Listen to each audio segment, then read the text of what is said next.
Bom dia, primeira série! Iniciando a gravação da nossa aula de hoje, dia 11/9, uma sexta-feira, todo mundo em ritmo já de final de semana. Então, faremos uma revisão por meio de atividades sobre as classes gramaticais. Na aula anterior, nós concluímos o estudo das classes gramaticais, comentamos sobre a importância de estar atentos à construção das orações, principalmente por causa da questão de utilizar as palavras funcionando ali como um elemento de ligação, funcionando como um elemento que vai caracterizar a palavra. Então, a função das classes gramaticais é exatamente definir a finalidade das palavras, definir o objetivo da oração. Nas atividades de hoje, nós estaremos observando como que a ordem das palavras também altera a interpretação. Eu sei que determinada palavra geralmente aparece como substantivo. Entretanto, se eu inverter a ordem de construção, ela deixa de ser substantivo e se torna um adjetivo. Geralmente, determinada palavra é um advérbio. Entretanto, se eu inserir um artigo, ela se torna um substantivo. Então, nós teremos aí essas mudanças de classes gramaticais de acordo com a construção da oração, que pode ser uma construção na ordem invertida, né, direta ou indireta, ou até mesmo uma construção em que você esteja inserindo um outro elemento. Lembrar, quando nós estudamos processos de derivação, nós vimos o processo de derivação imprópria, em que acontecia o seguinte: havia uma mudança de classe gramatical. Geralmente, a palavra que era sempre usada com o mesmo sentido, né, como a casa é verde, então verde sempre era adjetivo. Sempre é usado com valor de adjetivo. Mas quando eu construo um texto do tipo o verde me assusta, o verde me atrai, esse verde aí, por causa do artigo que está na frente, se torna, portanto, um substantivo. Então, essas alterações aí, elas precisam ser observadas e precisamos ficar atentos.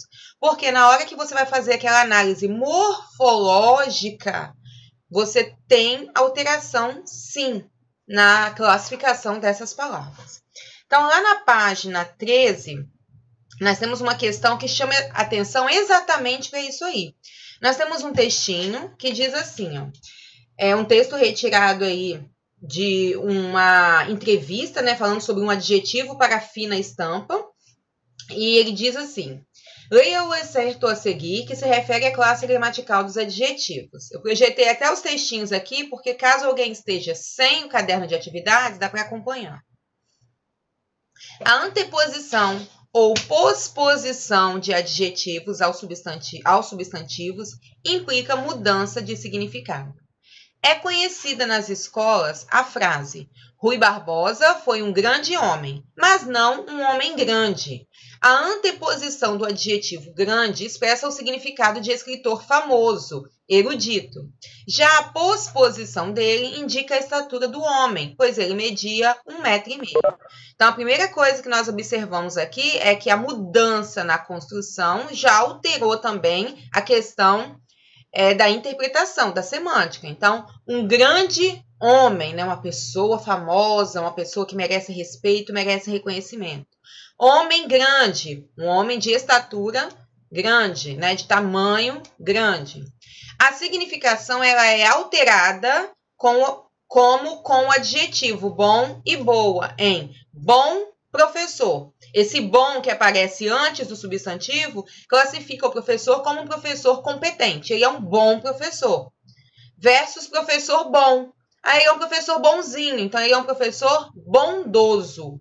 Essa mudança também acontece quando você usa o adjetivo boa. Boa mulher, uma mulher bondosa, uma mulher boazinha. Mulher boa, mulher atraente. Esta se tornou o bordão no humorístico Zorra Total, com Maria Clara Gueiros no bordão, né, ou Mulher Boa. Não sei nem se é da época de vocês, o texto é de 2015, não sei se vocês acompanhavam, né? Então, a partir disso aí, o autor quis chamar a atenção da gente exatamente para essa mudança na questão semântica, como que a ordem morfológica altera diretamente na interpretação, na semântica. Então, observem como que as questões gramaticais estão intrinsecamente ligadas. A ordem morfológica altera a semântica. Então, a ordem das classes gramaticais altera a interpretação.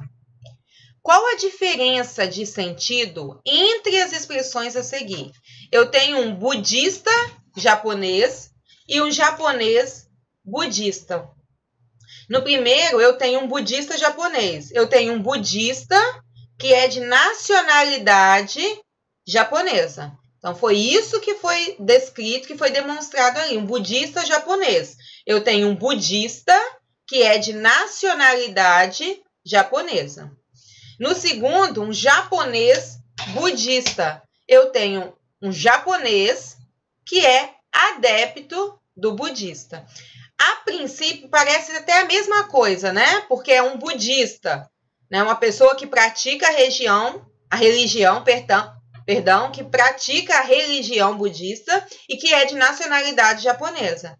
No segundo, eu já tenho um japonês, né? A nacionalidade dele, que é adepto do budista, ou seja, que pratica o budista. Então, o que você tem ali, na verdade, são ênfases dadas a aspectos diferentes. No primeiro, eu estou enfatizando o fato dele ser budista. Então, é interessante destacar isso também. No primeiro, eu estou enfatizando o fato dele ser budista. Ah, ele é budista. Ah, nacionalidade japonesa. É algo que eu acrescentei. Mas eu quero destacar que ele é budista. Quando eu digo japonês budista, eu estou enfatizando a nacionalidade. Ele é japonês. Aí ele pratica o budismo, como ele poderia praticar outra religião. Mas ele é japonês. Então, nesse caso aqui, o que ele quis demonstrar, o que foi chamado a atenção, é para a ênfase dada a aspectos diferentes.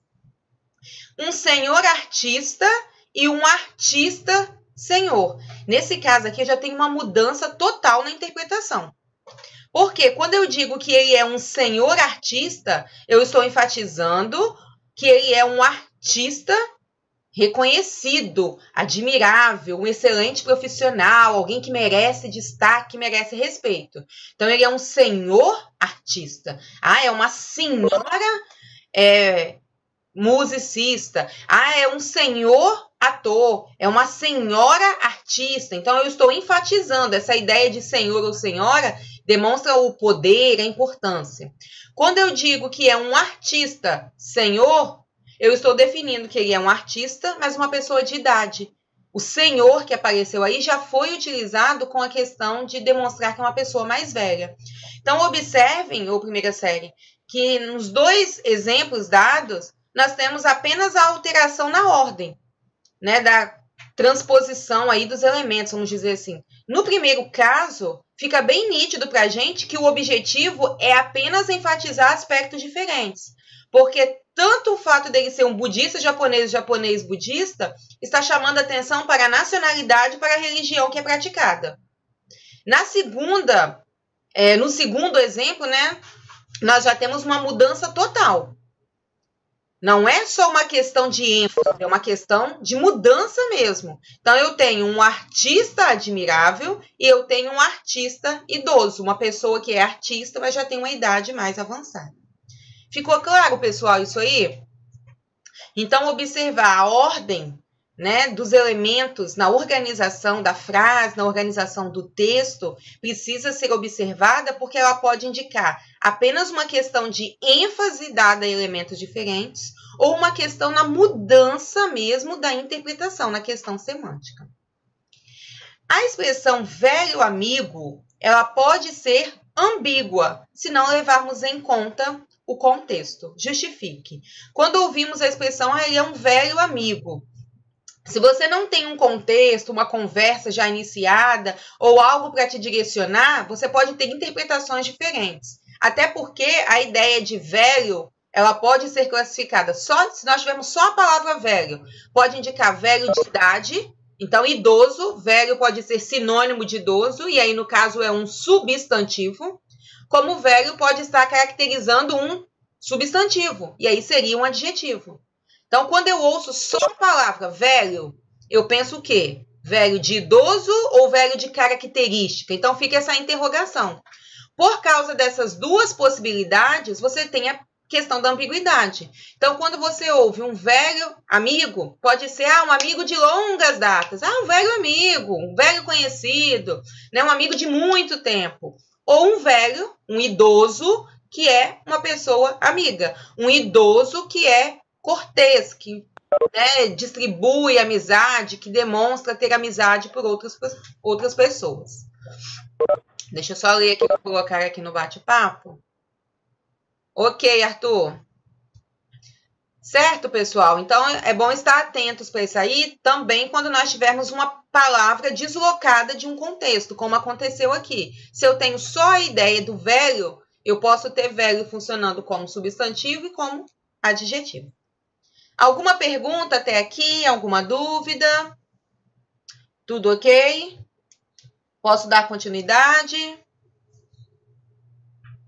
Sim, não? Me dá um retorno aí. Alguma pergunta? Ei, pessoal, vocês estão aí? Estão acordados? Pode seguir, ok. Então, estão acordados, né? Questão 2. Não, tem a letra C ainda, desculpa. Letra C.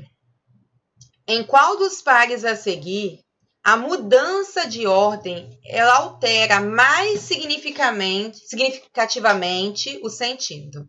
Questão interessante também. Ó. Na primeira, nós temos maçã deliciosa. Deliciosa maçã. É como se eu dissesse apenas que aquela fruta tem um sabor delicioso. Então, mesmo em maçã deliciosa, deliciosa está caracterizando a maçã, e deliciosa maçã, eu tenho o mesmo sentido, não há mudança aqui. O que nós fizemos no primeiro tópico foi apenas enfatizar coisas diferentes.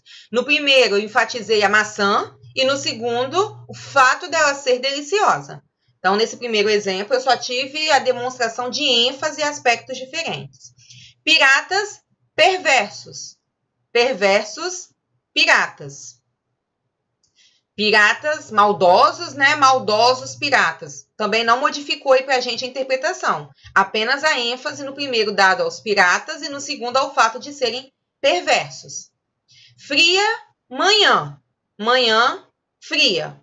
Também o fria aí funciona como adjetivo do manhã. Tanto no primeiro quanto no segundo caso, o que nós estamos demonstrando é que a manhã é fria. No primeiro, fria manhã, eu enfatizei o fria, que é o adjetivo, e no segundo eu enfatizei a manhã. Ok. Quando chega no quarto exemplo, nós temos novas mulheres e mulheres novas. Agora nós já temos uma mudança de significado, uma mudança no sentido. Por quê? Quando eu digo assim, novas mulheres, eu tenho a ideia de novatas. São novas mulheres, são novas funcionárias. Então, a ideia de novato, de pessoas que foram conhecidas há pouco tempo, de que são novatas naquele ambiente. Quando eu digo mulheres novas, eu estou trabalhando com a questão da idade. São mulheres novas porque possuem uma idade, né, que demonstram que elas são pessoas mais novas, pessoas jovens. Então, nesse caso aqui, na questão 4, né, no tópico 4, vamos dizer assim, nós temos uma mudança na alteração. Então, na 1, 2 e 3, apenas é uma questão de estrutura, para ênfase e aspectos diferentes. Na 4, nós temos uma alteração na interpretação, na questão semântica. Questão 2, também é uma questão bem parecida com essa daí. Utilize o excerto abaixo para responder a questão. O segundo exemplo é de conhecimento de muitos. Uma peça publicitária que, para enaltecer as qualidades de um carro, compara dois atores. Um considerado um grande ator e o outro um ator grande. Exatamente o que nós comentamos anteriormente sobre o Rui Barbosa, né? A ideia de homem grande e grande homem. Então, você tem um grande ator, né? Pessoa reconhecida, e um ator grande, um ator de estatura elevada. Nesse comercial, é um brasileiro que se presta a ocupar o lugar de ator grande, com atuação considerada muito ruim em sua profissão. Observem que ele já chama atenção para o fato de que é um ator grande, de estatura elevada, mas de atuação ruim. Então, nesse caso, ele não é um grande ator, uma pessoa importante. Foi dessa maneira que ele saiu do ostracismo e voltou a ser famoso.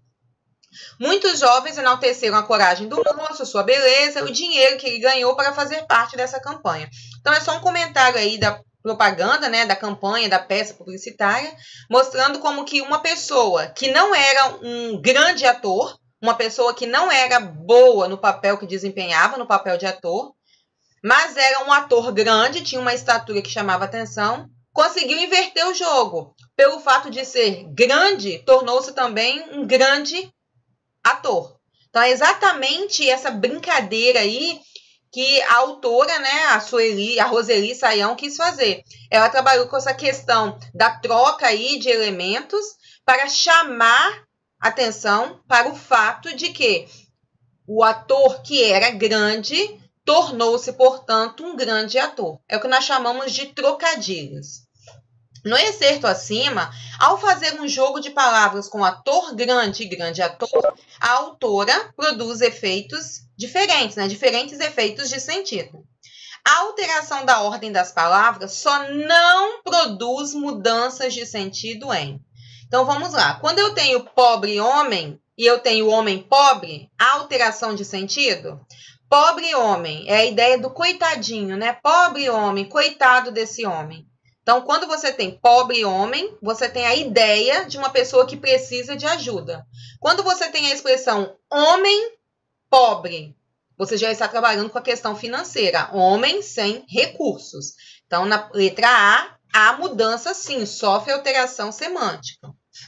Na letra B, estrela esportista. Nós temos aí a ideia de uma pessoa famosa. É uma estrela esportista.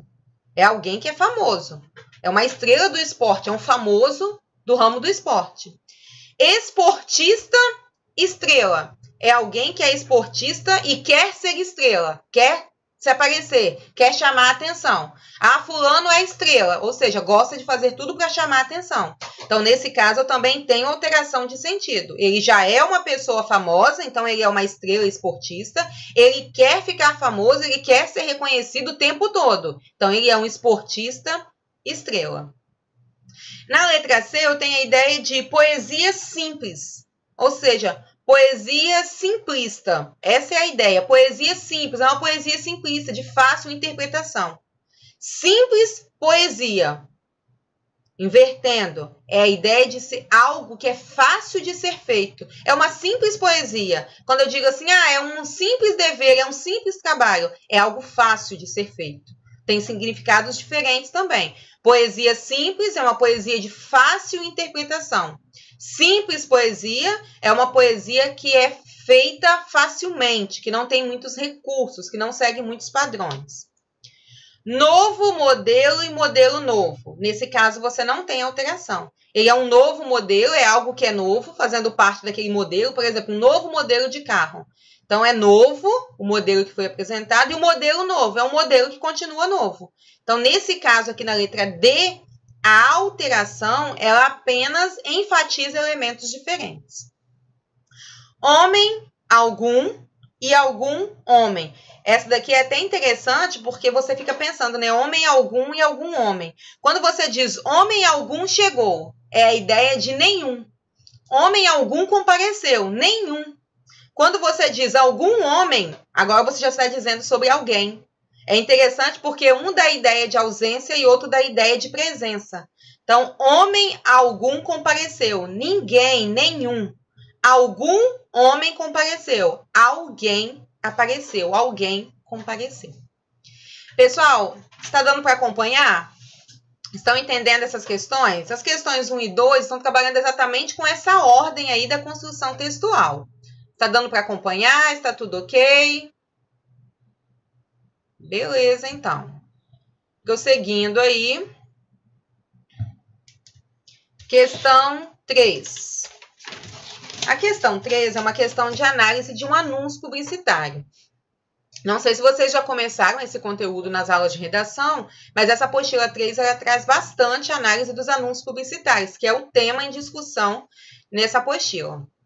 Então, utilize o anúncio publicitário para responder ao teste a seguir. Aí nós temos aqui uma imagem né? Eu nem coloquei as opções antes da gente começar a analisar. Nós temos uma imagem do mar. O Brasil do amanhã precisa de respostas sustentáveis. Então, você tem a ideia do mar, né? O céu, o mar, e aqui você tem uma produção de energia eólica. É por isso que nós estamos construindo essas respostas hoje, junto com nossos clientes. Ou seja, a ideia de que amanhã será fruto do que fizermos hoje. Portanto, hoje estamos investindo, estamos trabalhando com a ideia, com o projeto da energia eólica, que é essa energia produzida pelo vento aí, para a partir disso termos um Brasil mais sustentável.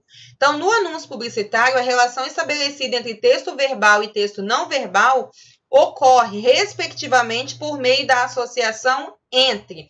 Antes da gente passar para a análise das opções, a gente já identificou isso na imagem, que é uma ideia de buscar sustentabilidade, fazer algo para o amanhã, e a partir daí foi feita essa associação entre a procura por energia eólica, que pode no futuro ajudar o Brasil. Então, a partir disso, qual seria a alternativa que vocês iriam assinalar? Confiram aí na apostila de vocês.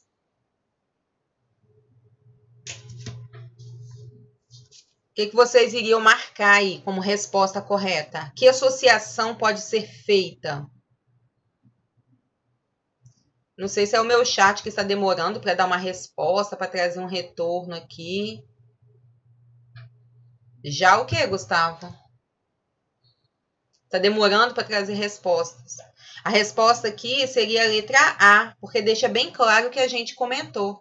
A apresentação da necessidade de buscar respostas sustentáveis e a referência à produção de energia eólica. Se a gente observar na B, eu tenho referência ao Brasil do amanhã e representação de uma alternativa para a preservação de água. Apesar de eu ter essa ideia, essa referência ao mar aqui, em nenhum momento é feita essa referência, tem-se essa ideia de que devemos fazer o quê? Preservar a água. Então, você teria aqui a letra B como falsa, exatamente para a questão da preservação da água. A alusão ao futuro próspero do Brasil é a imagem do mar com fartura de peixes. É como se a gente trabalhasse com a ideia de que a economia do país gira em torno da pesca, e não há em momento algum essa questão aí. A referência às respostas sustentáveis e a sugestão de uma alternativa para impedir a pesca predatória. Também não temos essa questão aí, também não temos nada relacionado à questão da pesca predatória. E a referência ao Brasil do amanhã e a representação do país submerso no mar. Essa foi a pior, né? Então, a letra E também é falsa. A única que faz referência direta à energia eólica é a letra A. Questão 4. Classifique, de acordo com o texto do anúncio, as palavras a seguir. Então, vamos voltar aqui um pouquinho. O Brasil do amanhã precisa de respostas sustentáveis. É por isso que nós estamos construindo essas respostas hoje. Geralmente, quando nós ouvimos as expressões hoje e amanhã, a gente já pensa em advérbios. O que são advérbios? São aquelas expressões que são usadas próximo a um verbo ou a um próprio advérbio, né, ou adjetivo, mas que tem a função de atribuir uma circunstância diferente. Arthur chegou. Arthur não só chegou, como ele chegou hoje, como ele chegou agora, como ele chegará amanhã. Então, dessa forma, quando eu coloquei hoje, amanhã, agora, eu estou atribuindo uma circunstância temporal. Eu estou atribuindo uma ideia de tempo. Então, quando nós ouvimos essas expressões, amanhã e hoje, geralmente a gente já pensa ou já define, são advérbios. Mas na construção do texto, o Brasil do amanhã. Se vocês observarem a palavra amanhã, que sempre é usada como advérbio, ela está acompanhada de um artigo. Então, nesse caso, amanhã se torna um...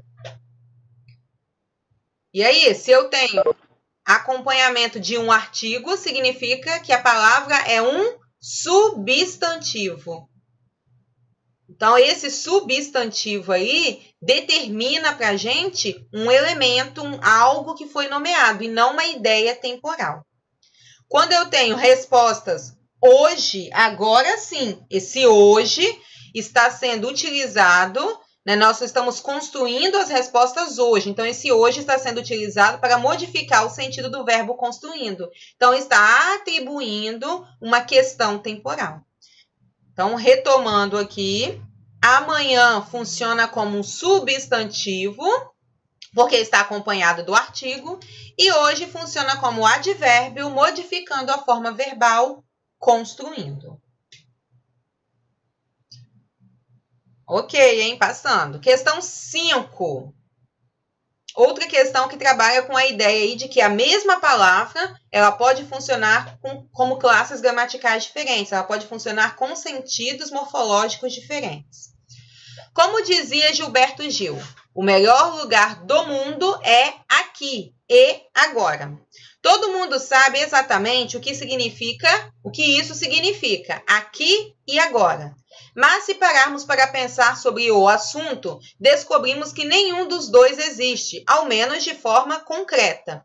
O que existe é uma representação do aqui e do agora em nossas mentes, criada a partir de um truque cognitivo. No final das contas, o aqui e o agora são invenções do nosso cérebro e não entidades que existem, como você ou a cadeira em que você se senta.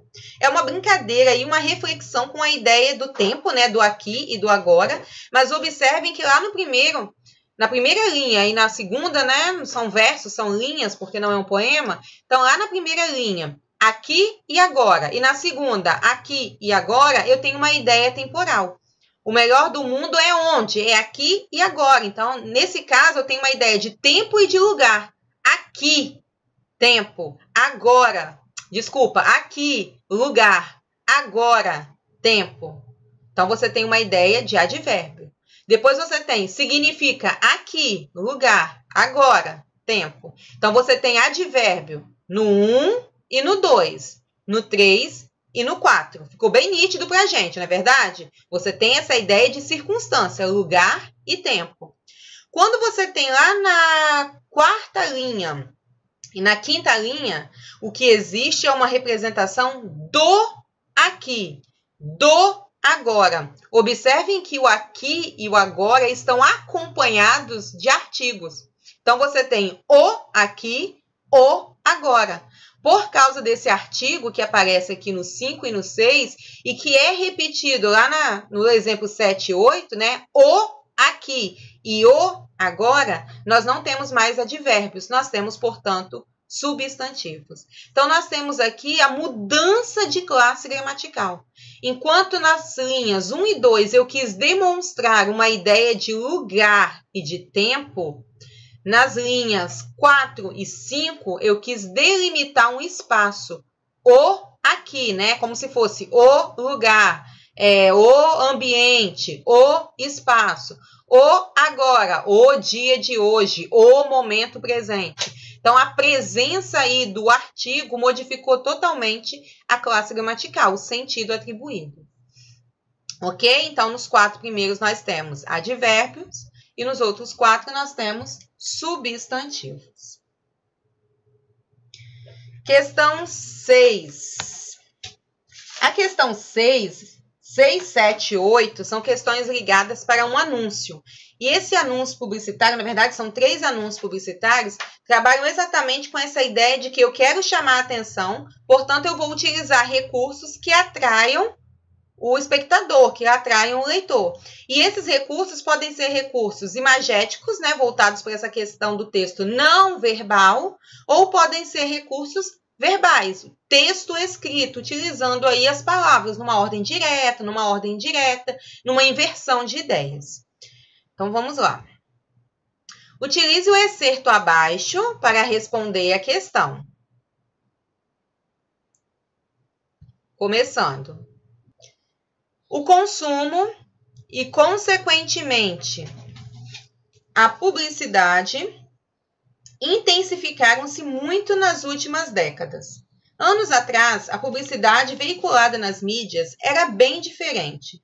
O núcleo principal de quase todas elas eram as características dos produtos anunciados, que eram bem enaltecidos. As peças publicitárias tentavam convencer o consumidor de que o produto que vendiam era especial e, portanto, por isso deveria ser o escolhido entre tantos produtos similares. Outro foco era a marca, que funcionava mais ou menos como um indicador de qualidade. Além disso, o público-alvo dos anúncios eram os adultos. Eles eram considerados os consumidores por excelência, porque detinham o poder de decisão de dúvida. Ok, Gustavo, já li sua mensagem. Hoje, muitas vezes assistimos a um comercial e ao final dele não lembramos bem qual foi o produto anunciado. Isso aqui é interessante, pessoal, porque a gente parte do princípio que se eu vou anunciar um produto, o foco deveria ser no produto, na marca, na importância. Por exemplo, se eu estou anunciando um produto de limpeza, um Veja, por exemplo, qual deveria ser o foco? Mostrar, né, qual a funcionalidade, como ele limpa, como ele pode ajudar as donas de casa. Só que hoje, muitas vezes, o comercial ele acaba fugindo da ideia ali do produto anunciado e o foco não é o produto, e sim o estilo de vida prometido a quem comprar. A gente observa, por exemplo, produtos de cabelo, shampoo. Aí você vai lá e faz propaganda do Pantene e coloca a Gisele Bündchen com aquele cabelo todo trabalhado usando Pantene. Nunca, né, que Gisele Bündchen usa Pantene. Que aquele cabelo poderoso dela é simplesmente porque ela usa Pantene.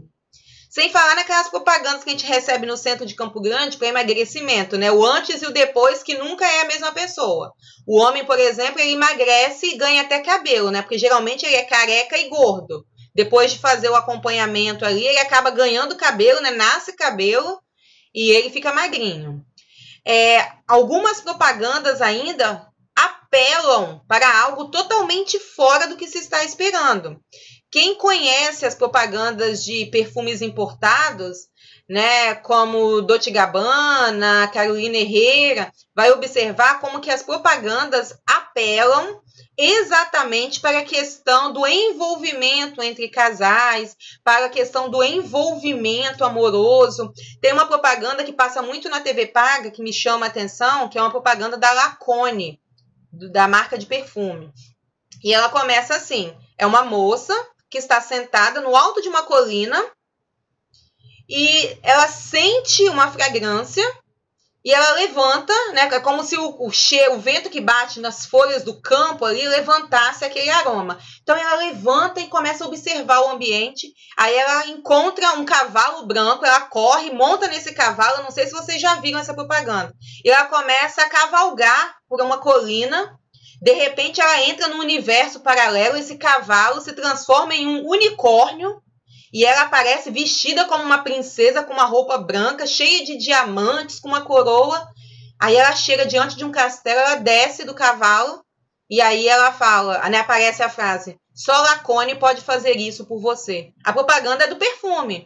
Só que há toda uma mistura ali de coisas que aí você fica tentando entender. O que eles quiseram mostrar? Alguém já viu essa propaganda? Alguém conhece essa propaganda? Só conhece Jequiti, Vitor? Essa propaganda da Lancôme, você fica assim, o que eles quiseram mostrar? Que quando você usa o perfume, você vai para um universo paralelo, que o perfume é tão bom que te leva a ter uma nova percepção da vida, né? Há uma outra do Dolce & Gabbana, que é uma moça que está deitada em um barco, né, num lugar assim, muito bonito, no mar, e o rapaz lá de cima do penhasco se joga, né, mergulha em direção a esse barco. E aí, quando ele cai no barco, ele cai exatamente por cima dela. Aí, quando eles vão se beijar, né, alguém grita, corta, aí aparece aquele scriptzinho de filme, né, corta, aí corta a cena e aparece Dolce & Gabbana. Pronto.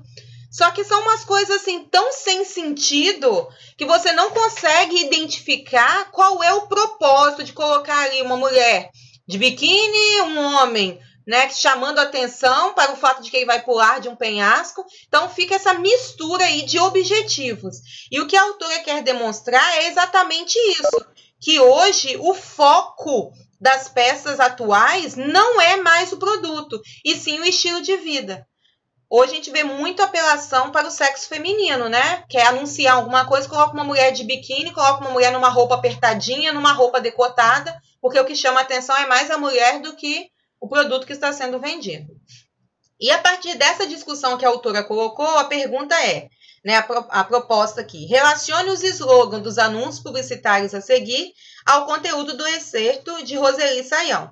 Então, é para a gente observar as três publicidades que aparecem, identificar quais estão de acordo com o comentário da autora, quais realmente burlaram essa ideia e acabaram misturando imagem aí e o propósito da propaganda. No primeiro, eu tenho anúncio 1. Comparando bem é incomparável. E aí você tem a ideia de um carro e ele está dizendo que você pode comparar, prestar bastante atenção entre um carro e outro para comparar, mas esse carro é incomparável. Então, venha dirigir e comprovar a superioridade da classe C. Então, comparando bem é incomparável. A ideia do carro, a proposta aí de mostrar que o carro é bom e nós temos a imagem do carro. Então, essa daqui está compatível. No anúncio 2, eu tenho dia útil, é aquele que você curte. E nós temos uma propaganda do HB20. E aí você tem dia útil, é aquele que você curte. Observem aí comigo. Você tem um rapaz curtindo, andando, acho que é surf aqui, né? Depois nós temos pessoas numa lancha. Aqui nós temos uma moça no mar. Aqui nós temos as pessoas pulando de paraquedas. E aqui de novo uma moça no mar. Aí fica o questionamento. É aquele que você curte o quê? O mar, aventuras ou andar de carro? Na verdade, o que ele quis dizer é que a vida é uma aventura, assim como andar de HB20 também é uma aventura. Mas é necessário que a gente faça todo esse trabalho de interpretação aí. Então, se a gente observar, esse anúncio 2, ele burlou a ideia. Ele usou imagens de pessoas praticando surf para mostrar que o carro pode ser um esporte também. Na terceira, eu tenho sinistro é não ter seguro com a corretora certa. E aí você tem a ideia de que é sinistro, né? É tenebroso, é pavoroso. E você tem um acidente de carro que para as concessionárias, não, para as operadoras, né? Seguradoras, desculpa, são conhecidos como sinistros. Então, o único anúncio aqui que se relaciona exatamente com o texto da autora é esse anúncio 2, que foge do propósito. Ficou claro para vocês? Que é o anúncio em que quem produziu preocupou-se muito mais com outras imagens, com outros recursos, do que em demonstrar a importância do HB20. No slogan do anúncio 3, há um jogo de palavras. Explique. O jogo de palavras é exatamente em cima da palavra sinistro, porque sinistro pode indicar algo ruim, né? Algo tenebroso, assustador, pavoroso, né? Algo negativo, mas pode indicar também a ideia de um acidente, de um prejuízo material, como é definido pelas seguradoras de carros. Então, a ideia do sinistro, ela tem duas características: sinistro, acidente de carro, e sinistro, algo pavoroso, tenebroso. Nesse caso, a palavra sinistro ela foi usada como adjetivo ou como substantivo? Se ele diz que sinistro é não ter seguro, ou seja, tenebroso é não ter seguro. Então, nesse caso, assustador é não ter seguro. Eu tenho a ideia aí de um adjetivo. Ok, pessoal? Até aqui, tranquilo para todo mundo?